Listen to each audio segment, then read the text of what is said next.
Perigo, um novo desafio entre crianças e jovens pode causar traumas físicos e até levar à morte. Dia D, amanhã, postos de saúde vão ficar abertos para vacinação contra o sarampo. E ainda o Supremo pede explicações do governo federal sobre a presença de chefes de facção no presídio de segurança máxima aqui no DF. Olá, eu sou Rodrigo Orengo e está começando agora o Banho de Cidade, primeira edição.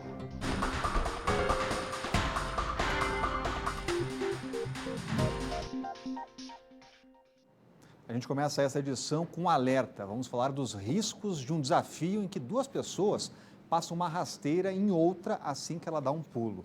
Isso causa um tombo assustador que pode ser fatal, como aconteceu no Rio Grande do Norte. Ainda há risco de traumatismo craniano, lesão na coluna e fraturas em pulsos e braços. A repórter Joyce Pires foi a uma escola para mostrar como os alunos estão encarando essa brincadeira de muito mau gosto. A rede social possibilita muitas atividades positivas e até facilita a vida das pessoas, mas ela também pode ser usada para divulgações perigosas. A internet pode literalmente acabar com a vida de uma pessoa. O desafio da rasteira, ou quebra-crânio, quebra-coquinho, roleta russa humana que o diga. Nele, duas pessoas dão um chute nas pernas de alguém que cai de costas no chão. Parece inacreditável, mas o ato viralizou e já foi repetido inúmeras vezes. Este famoso youtuber divulgou um vídeo dando uma rasteira na própria mãe. Agora, vendo a gravidade da situação, pediu desculpas pelo ato. E eu peço desculpas a todos vocês que compartilharam esse vídeo e riram disso. É preciso repensar mesmo. Publicações na internet relatam a morte de pessoas após baterem a cabeça contra o chão. Os profissionais desta escola em Águas Claras têm conversado com os alunos sobre os riscos à saúde desta perigosa atividade. A conscientização, ela tem um papel fundamental para que haja o engajamento do aluno. Entrar em sala de aula para dar bronca apenas não funciona. Eles precisam entender o que está acontecendo. E a partir desse entendimento, você tem um engajamento, um compromisso do adolescente em não realizar esse tipo de atividade. Qual é a sugestão que se dá numa situação assim? Que os pais, que os professores, as escolas, nós todos, enquanto educadores, precisamos estar muito atentos, né, para tirar toda e qualquer dúvida que esse adolescente tenha. A Sociedade Brasileira de Neurologia divulgou um comunicado reforçando os perigos deste desafio. Este neurologista explica que os danos provocados pela queda brusca podem ser irreversíveis e até fatais. É uma condição muito grave, é uma condição que tem que ser evitada e de maneira alguma pode ser encarado como uma brincadeira. Isso exige ações veementes no combate a isso daí, do ponto de vista de pais, de professores. As crianças têm que aprender, têm que ser esclarecidas sobre isso. Amigo que é amigo não te faz cair, te ajuda a levantar. A brincadeira é quando todo mundo se diverte, não é quando tem um se machucando, quando vai afetar outro em qualquer questão, mental, física. Falou disso, né? É uma brincadeira de muito mau gosto, que a gente vai comentar agora com o Cláudio Humberto, está com a gente por aqui. Muito boa tarde, Cláudio. Além do que brincadeira de mau gosto, isso não configura crime também, Cláudio Humberto? Exatamente, é um crime de assassinato, né? Talvez até quem o pratica não tenha essa consciência, daí a importância dos educadores e dos pais, sobretudo dos pais. É preciso advertir as pessoas para isso, né? É uma coisa que pode parecer engraçada, mas quando se cai com a cabeça para trás, se bate com a nuca no chão, pode matar, como a gente viu aí. Uma das imagens, inclusive, mostrou um rapaz moreno, que ele cai e fica inerte. Aquele morreu. Aquilo ali é o caso de morte com essa suposta brincadeira. Esse tipo de coisa não se faz e, se não matar, pode deixar sequelas, não é? Aquele blogueiro que derrubou a própria mãe, ele segura ela pelo braço, né? E ainda assim ela bate com a cabeça no chão. É uma atividade que deve ser repelida, mas, sobretudo, deve ser neutralizada através de muita conversa, de muita conscientização nas escolas e em casa. E agora o Supremo Tribunal Federal está pedindo explicações do governo federal sobre a presença de chefes de uma facção criminosa na penitenciária de Brasília. O prazo de 72 horas foi dado pelo ministro Roberto Barroso, que é relator de uma ação apresentada pelo GDF. O ministro também cobrou explicações sobre o uso das Forças Armadas na área externa da unidade prisional autorizada pelo presidente Jair Bolsonaro. Há meses, o governo local vem contestando a decisão da União de manter os criminosos na capital do país. O presídio fica a cerca de 15 quilômetros da Praça dos Três Poderes e abriga presos como Marcos Camati, condenado a 330 anos por diversos crimes, o Marcola. Ele foi transferido para Brasília em março do ano passado. Cláudio Humberto, o que fazer a partir de agora? Foi parar no Supremo. Pois é possível que o ministro Barroso conceda o que pediu o governador do Distrito Federal, que é de tirar esse bandidão daqui, né? Porque está atraindo muitos bandidos da organização criminosa que ele lidera, que ele implantou, criou e lidera em presídios de todo o país. É a maior organização criminosa do Brasil e a segunda maior da América Latina, segundo o próprio ministro da Justiça. O fato é que foi uma ideia de jirico trazer para cá. Livrou São Paulo do problema chamado Marcola. Ele é paulista de Osasco. Por que São Paulo não cuida dos seus? Afinal de contas, é aquela velha sabedoria, né? Quem pariu Mateus que o embale. Portanto, é um bandido perigoso. Lá em São Paulo tem presídio de segurança máxima federal. Por que não ficar lá, né? Por que não ficar cumprindo pena lá? Até porque a lei reconhece esse direito do preso de cumprir a pena perto do seu domicílio. A vinda desse sujeito para cá acabou provocando uma migração de bandidos para Brasília que não tinha aqui. Ontem mesmo a Polícia Militar prendeu mais um perigoso bandido que é muito ligado a esse Marcola que está aqui na Papuda. Esse bandido certamente não teria vindo para cá se instalado na Estrutural se não fosse a presença aqui do seu líder. E é exatamente essa a preocupação das autoridades de segurança aqui do Distrito Federal. Hoje a gente estava conversando sobre isso na Rádio Band News FM e aí nos telefonou o general Augusto Heleno. Estava ouvindo o programa, ele é um ouvinte do nosso programa, o Gente Brasília, que vai ao ar todos os dias entre as 9 e as 11 da manhã. E ele então ligou e fez questão de dizer que, para tranquilizar, de certo modo, a população de Brasília, no sentido de que a operação das Forças Armadas, do Exército, em curso na Papuda, também serve à proteção da população de Brasília. Afinal de contas, com o Exército cercando a Papuda, o presídio de segurança máxima, com toda certeza, quem teve a ideia de tentar resgatar o bandidão lá do presídio não fará mais isso e essa como é que eu diria, é a consequência imediata positiva para a segurança de Brasília, segundo o general. Mas é assim, a declaração do general Heleno, muito pertinente e tranquilizadora, foi um pouco tardia, né? E retirou o governo federal de um certo mutismo em relação a isso. Poderia ter sido evitado tudo, muita apreensão, muitas críticas poderiam ter sido evitadas se o governo federal, sobretudo o ministro da Justiça, tivesse antecipado a isso, tivesse dirigido à população de Brasília para tranquilizá-la e também se tivesse compartilhado as informações de segurança pública com as autoridades aqui de Brasília, porque afinal de contas, quando o bicho pega, quem vai para a rua enfrentar bandido é a Polícia Militar. A Polícia Militar não pode ficar desinformada sobre o que está acontecendo com a vinda dessa bandidagem aqui para Brasília. E a taxa média de desemprego em 2019 caiu em 16 estados do país, acompanhando a média nacional, que caiu 12,3% em 2018 para 11,9% no ano passado.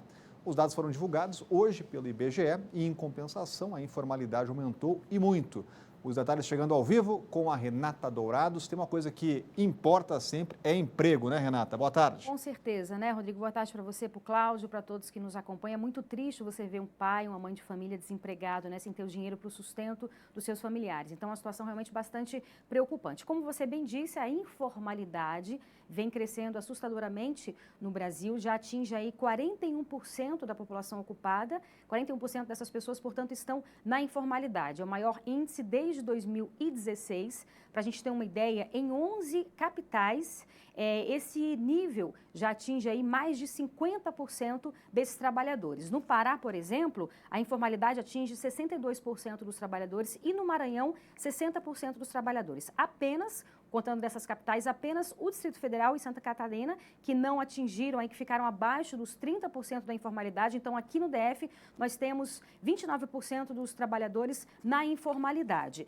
Então, o levantamento mostra que praticamente em todo o país o que tem sustentado o crescimento da população ocupada é a informalidade. O salário médio dos trabalhadores em geral, dos que têm carteira assinada, ficou em R$ 2.197 e o dos que não têm carteira assinada, ou seja, desses que estão na informalidade, formalidade é de R$ 1.400. A informalidade inclui ali, obviamente, os trabalhadores que não têm carteira assinada, incluindo trabalhadores domésticos e também empregadores que não têm CNPJ. O levantamento também mostra que mais de 11 milhões de brasileiros estão desempregados, 11,6 milhões de brasileiros estão desempregados. A gente espera aí que realmente esse nível de desemprego continue caindo e que essas pessoas, como a gente disse no começo, consigam aí o seu ganha-pão para sustentar a família, porque realmente é muito triste o desemprego no nosso país, que atinge, infelizmente, ainda 11,6 milhões de brasileiros. Rodrigo. Obrigado, Renata. A gente fica na torcida que mude realmente. Olha, atenção, você que tem criança e adolescente em casa. Amanhã é o dia D da campanha de vacinação contra o sarampo. 88 postos em todo o DF vão estar abertos das 8 da manhã às 5 da tarde e é preciso levar o cartão de vacinação para o atendimento. O sarampo é contagioso, pode levar à morte e, entre outros sintomas, a doença provoca febre e manchas vermelhas na pele. No ano passado, o DF teve 8 casos confirmados da doença. As outras etapas da campanha vão ser em junho e agosto, com foco nas pessoas entre 20 e 29 anos. E em agosto, voltada para adultos de 30 a 59 anos. E as festas de pré-carnaval já começaram a agitar Brasília, mas tem gente que ainda não está muito animado, viu? Quem precisa estacionar no setor bancário norte reclama da falta de vagas por causa das estruturas montadas para os eventos do fim de semana. A nossa reportagem foi ver tudo isso de perto. As estruturas para a folia de pré-carnaval já começaram a ser montadas no setor bancário norte. O local vai ser tomado por cerca de 40 mil foliões durante este final de semana. Mas antes da diversão, tem polêmica. O espaço para a festa ocupou uma área de estacionamento. Quem precisa das vagas não gostou da novidade. Eu tenho uma reunião que começou há um tempinho, eu estou rodando, tentando deixar um lugar para deixar o carro e não consigo. Então eu acho totalmente fora de proporção isso daqui. Vem no meio da semana e interdita um espaço desse com essa quantidade de vagas, né? Daí vem o Detran e multa sem pena mesmo, não tem nem argumentação dizer que está fechado, que não tem vaga, né? A montagem começou nesta quinta-feira. A denúncia do problema foi feita ao WhatsApp da Band. O Euler é flanelinha no local e conta que o dia foi de reclamações. Não tem vaga, não tem estacionamento aqui. O maior que tem é esse aí. O povo tudo votou. A festa já é tradicional no setor bancário norte e durante essa época do ano a estrutura é montada. O Enivaldo foi um dos pegos de surpresa e, apesar do medo de tomar uma multa, acabou estacionando do jeito que deu. A gente chega aqui, a gente roda aí mais ou menos aí em torno de 20 a 30 minutos para encontrar estacionamento aqui. Acaba que a gente não encontra, acaba colocando em fila dupla aí. Neste final de semana, o local vai receber os blocos Mulheres de Carnaval e Cafuçu do Cerrado. A organização do evento conta que a montagem foi autorizada pelo Detran e eles ainda optaram por utilizar um espaço menor do que o liberado. De mais de 8.600 metros quadrados liberados, foram usados cerca de 3.300. Toda a estrutura deve ser retirada na segunda-feira. A gente tem a autorização até lá embaixo e até bem mais à frente, né, perto da quadra 1. Mas em respeito a todo mundo, para a gente ter um carnaval harmônico, né, é importante que as pessoas entendam que a festa não aparece, né? Ela precisa ser organizada. Então, da mesma forma que a gente, em respeito aos trabalhadores, reduziu bastante a nossa área de montagem, a gente conta com a compreensão de todo mundo. Em nota, a administração do plano piloto informou que a interdição da área foi autorizada pelo Detran para o uso de 4 blocos de carnaval até o dia 23 de fevereiro. O local reservado tem um total de 3.500 metros quadrados e a desmontagem das estruturas vai ocorrer até o dia 25 deste mês. E a seguir, antigo projeto que liga a Samambaia ao plano piloto deve finalmente sair do papel. E o Band Cidade está voltando daqui a pouco.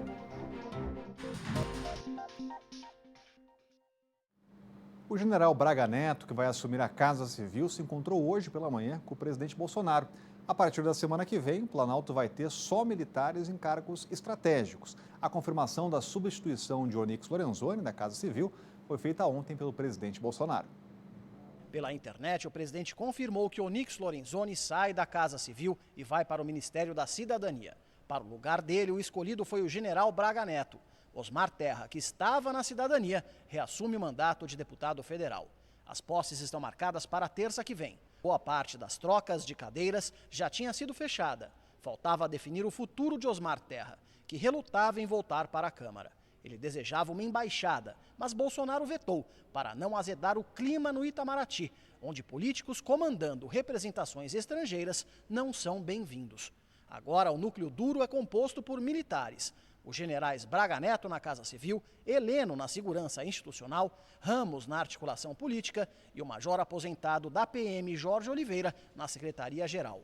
Eles despacham no Planalto e são os ministros mais próximos do presidente hoje. Trocamos hoje 2 ministros, né? Ficou completamente militarizado o meu terceiro andar, são 4 generais ministros agora. Nada contra o serviço, tem civis excepcionais aí, trabalhando com o Sérgio Moro, por exemplo. O presidente quer que Braga Neto seja o gerente do governo, ajude os colegas a cumprir metas estabelecidas e os faça trabalhar afinados. Já o Onix, na Cidadania, terá a missão de coordenar os programas sociais e também criar uma porta de saída para que as pessoas não fiquem muito tempo no Bolsa Família, por exemplo. Uma das prioridades de Bolsonaro é investir na área social, de olho na popularidade no norte e nordeste do país, hoje quase um reduto da oposição. O programa Verde Amarelo, lançado no fim do ano passado com a expectativa de gerar 4 milhões de empregos até 2022, é apontado como um forte candidato para estimular quem está no Bolsa Família a deixar o benefício após conseguir uma vaga com carteira assinada.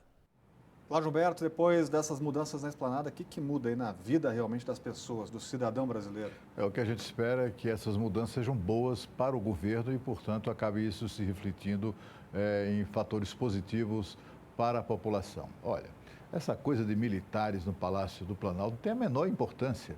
Afinal de contas, é preciso lembrar também que ali só tem ex-militares. O general Braga Neto é o único caso de militar da ativa, o outro era o general Ramos, que está indo para a reserva, e ele é o único caso de general militar da ativa investido de uma função de ministro de Estado. E daí?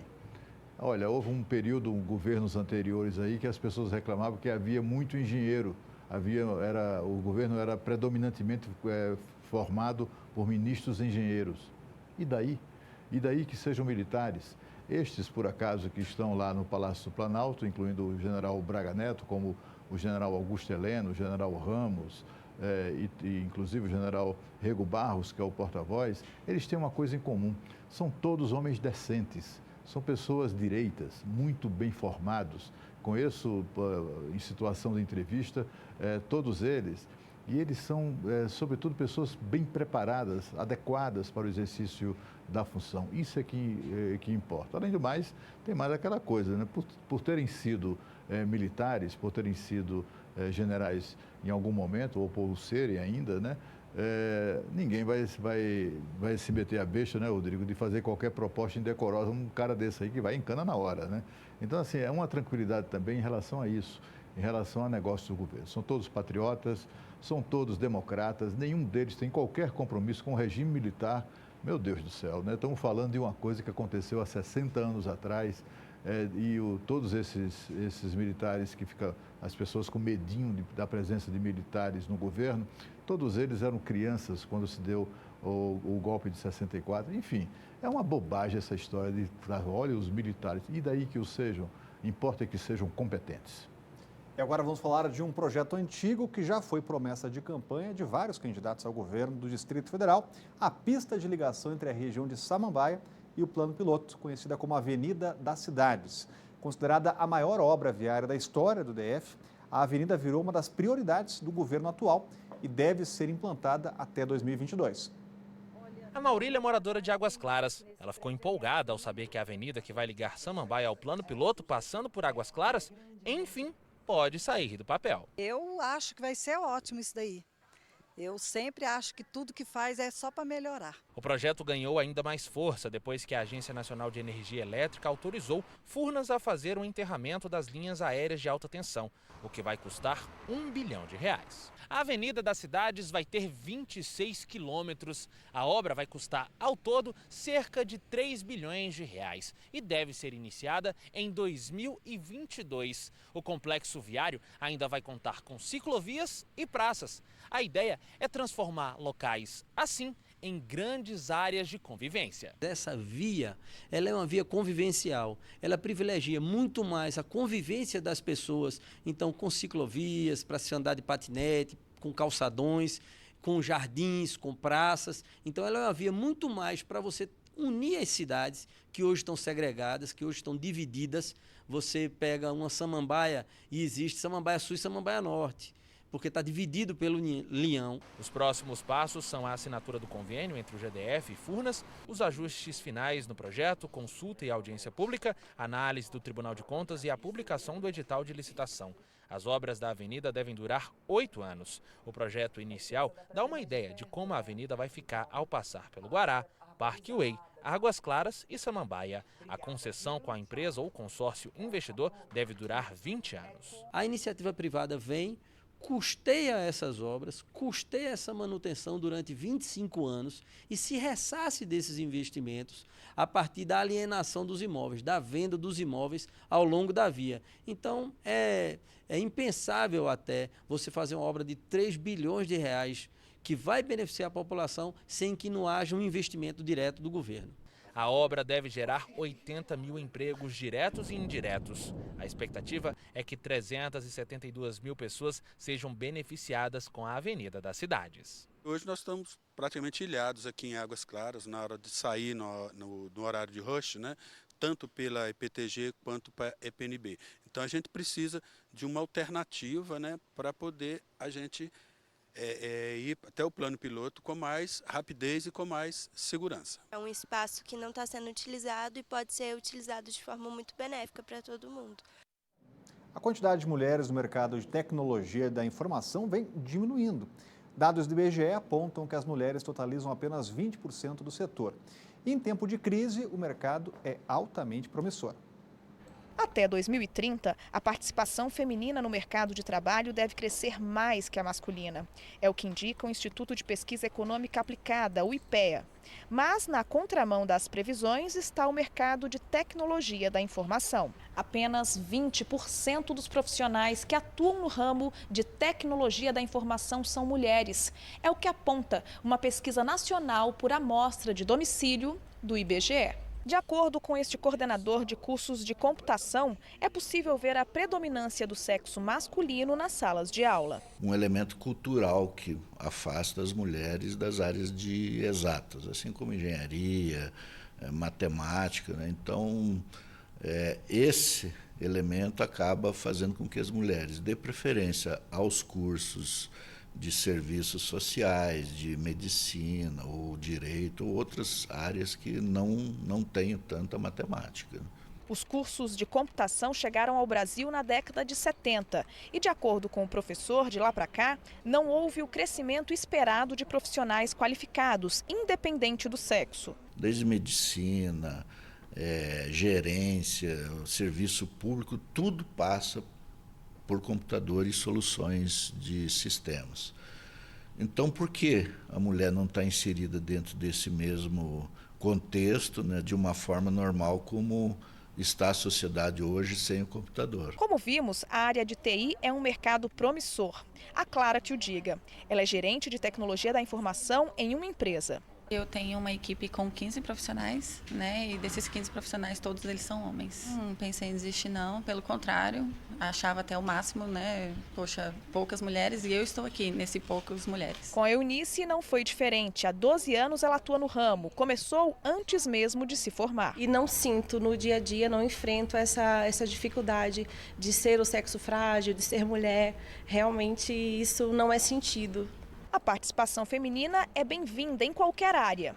E no mercado de TI, então? Sejam todas bem-vindas, porque os homens também estão aprendendo muito a lidar, né, e a sentir no dia a dia o que é uma presença feminina. Essa geração tem mudado muito, estão extremamente receptivos para mulheres, até mesmo em cargo de uma hierarquia maior. A Renata Dourado está voltando para um recado importante para você. Todo mundo adora economizar, não é mesmo? E este ano, quem tem carro ou moto vai economizar até 20% no IPVA. É isso aí. O IPVA 2020 chega com redução de 16% para carros e 20% para motos. E é só aqui no Distrito Federal. Diferentemente das outras unidades da federação, o DF reduziu o IPVA ao invés de aumentar. E ainda dá para economizar mais. Fazendo o pagamento à vista, ou seja, em cota única, você tem mais 5% de desconto. ou pode escolher parcelar em 3 vezes, com a primeira parcela vencendo entre 17 e 21 de fevereiro, de acordo com o final da placa do seu veículo. E para acessar os boletos é muito simples. Basta entrar no site www.economia.df.gov.br ou baixar o aplicativo Economia DF. É rápido e muito fácil. Mas fique atento às fraudes. Não pague nenhum boleto enviado por e-mail ou pelo celular. IPVA 2020 é mais vantagem para todos. Governo do Distrito Federal. E o Band Cidade volta daqui a pouco, não saia daí. Uma boa notícia para quem gosta de orquídeas. O Teatro Nacional está recebendo uma feira com produtores de todo o Brasil e preços bem atrativos e o melhor, a entrada é de graça. Gosta de plantas? De orquídeas? Então você não pode perder a 15ª Exposição Nacional de Orquídeas aqui em Brasília. De hoje até o dia 16 de fevereiro, expositores de todo o Brasil estão reunidos aqui no Teatro Nacional. Eu converso agora com a Ellen, que é a organizadora do evento. O que as pessoas podem encontrar aqui? Muita diversidade, né? Plantas que você não acha no mercado comum. E a preços muito baixos. Essa é a grande diferença das nossas feiras. E poder entrar em contato com produtores de outros estados, poder trocar informações e receber conhecimento também de cultivo nas palestras. Não é preciso ser um profissional para criar uma orquídea, ter muito conhecimento, é possível aprender. Não tem grandes mistérios, mas as palestras estão aí para a gente poder ajudar. E nosso interesse é que a comunidade venha e conheça e tire essa ideia de que é difícil de cuidar, que é caro, né? E é isso. Então está todo mundo convidado aqui no Teatro Nacional até domingo, de 9 da manhã até às 6 da tarde, de graça. E o Band Cidade Primeira Edição vai ficando por aqui.